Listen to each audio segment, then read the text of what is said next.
Ahead of September 2024, we are prepared to take necessary measures, including significantly limiting visas, and are looking to potentially expand off-campus work hours for international students up to 30 hours per week. 80% of international students or more work more than 20 hours a week. We will extend the temporary policy that has allowed eligible international students to work more than 20 hours per week through till April 30th of 2024. So starting on January 1st of next year in 2024, a single applicant will need to show that they have $20,635 in funds to support themselves in Canada.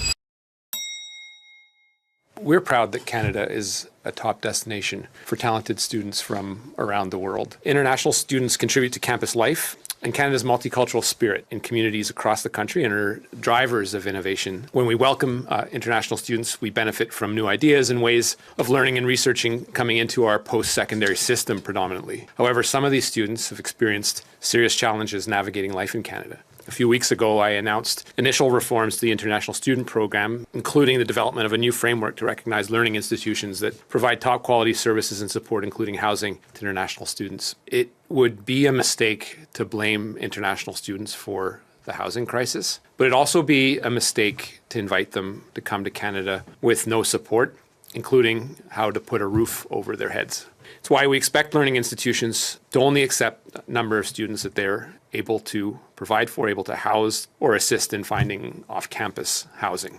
In welcoming international students, we have a responsibility to make sure that students are supported when they come to our country. We also want to ensure that international students don't become victims of unscrupulous individuals who offer them inadequate living conditions, sometimes even at inflated prices. Ahead of September 2024, we are prepared to take necessary measures, including significantly limiting visas to ensure that designated learning institutions provide adequate and sufficient student supports as part of the academic experience. In order to achieve this result, it is imperative that we work together with provincial and territorial governments, learning institutions, and other education stakeholders so we can ensure international students are set up for success in Canada. Enough is enough. If provinces and territories cannot do this, we will do it for them, and they will not like the bluntness of the instruments that we use. Our aim is to strike the right balance between welcoming international students and making sure all they have and all they need to thrive. I will communicate more on this in due course, but for today, I'm here to announce a few more immediate measures. International students need to be prepared for life in Canada, and we have a responsibility to make certain that they are well supported when they come to Canada. So starting on January 1st of next year, in 2024, the financial requirement for study permits will be raised to reflect the current cost of living. And as such, a single applicant will need to show that they have $20,635 in funds to support themselves in Canada, moving up from $10,000, as I mentioned in French. Moving to a more accurate cost of living level that helps international students arrive with necessary resources to live and study in Canada. Future increases will be tied to the low income cutoff that Statistics Canada publishes every year, similar to other immigration programs. This cutoff conveys the income below which an individual may be in strained circumstances as they have to spend a greater than average proportion of their income on necessities. Recognizing that students already have to show that they can cover their tuition as well as other travel costs, their cost of living threshold is set at 75% of the low income cutoff rather than 100%, and puts us on par with our competitor countries. So next year we intend to implement targeted pilots that will test new ideas aimed at helping underrepresented cohorts of international students to pursue their studies in Canada. And we also plan to work with institutions, provinces, and territories to provide students with what they need to succeed. And I will have more to say on this a little earlier on in 2024. I'd also like to update you on 3 temporary policies affecting international students that were set to expire by the end of the year. The main purpose for an international student to be in Canada is to study. However, since most students are currently halfway through their school year and some are working full-time to meet their needs, we will extend the temporary policy that has allowed eligible international students to work more than 20 hours per week through till April 30th of 2024, the end of the academic year. We're currently examining options for this policy in the future, but we know that 40 hours a week is untenable if you're a student, and are looking to potentially expand off-campus work hours for international students up to 30 hours per week while class is in session. Our data shows us that 80% of international students or more work more than 20 hours a week. We first implemented distance learning measures in 2020 due to the travel restrictions during the pandemic and reduced them in scope in September of 2022. But since the vast majority of international students are now actually studying in person in Canada, we're extending this measure only to those starting programs before September 1st of 2024. And finally, in response to the labor market disruptions over the pandemic, we introduced a temporary policy granting post-graduation work permit holders an additional 18-month open work permit if needed. Those with a post-graduate work permit expiring by the end of this year remain eligible to apply, and we won't be extending that policy after that. Protecting and supporting international students from becoming vulnerable, whether that's to bad actors or simply meeting their needs in Canada, is one of the main goals of our review of the International Student Program. These students contribute to boosting Canada's economy. Taking these additional steps today contributes to our long-term goal, which is to preserve the integrity of the International Student Program. It'll be key in all this to work with our provincial and territorial counterparts, which have an important share of the jurisdiction and responsibility in this, as well as other education and stakeholders, including the learning institutions themselves, so that we can ensure that international students really are set up for success in Canada.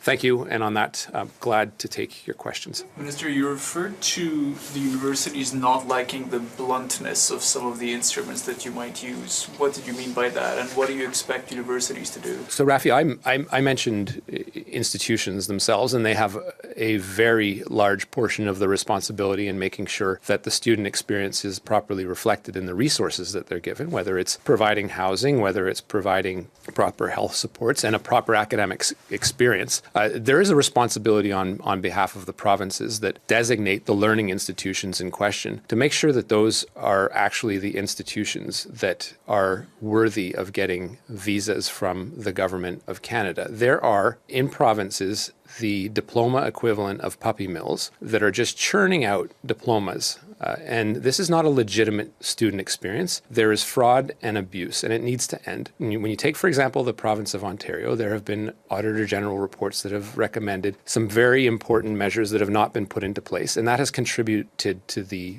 abuse. So the bluntness of the instruments that we have at the federal government level, in addition to the fraud task forces, is the strict removal of visas, which can have a number of effects and can have ripple effects, whether we designate a particular institution in particular or whether we simply take other measures to significantly reduce this. The federal government can't do it alone because our measures and the measures that we have, the policies that we have, can have ripple effects on the portrait of an international student experience could look like, and we could potentially miss the mark. Provinces have a number of tools at their disposal, namely the regulation of the designated learning institutions that in some cases just need to be shut down. Have you taken a look at what impact that extension could have on permanent residents in Canada who are competing for those same jobs with the students? You're talking about the work hours? Yeah. Well, look, there's labor shortages across the country. The measure that was put into place during COVID was one that was designated to make sure that those shortages were being addressed. It was popular.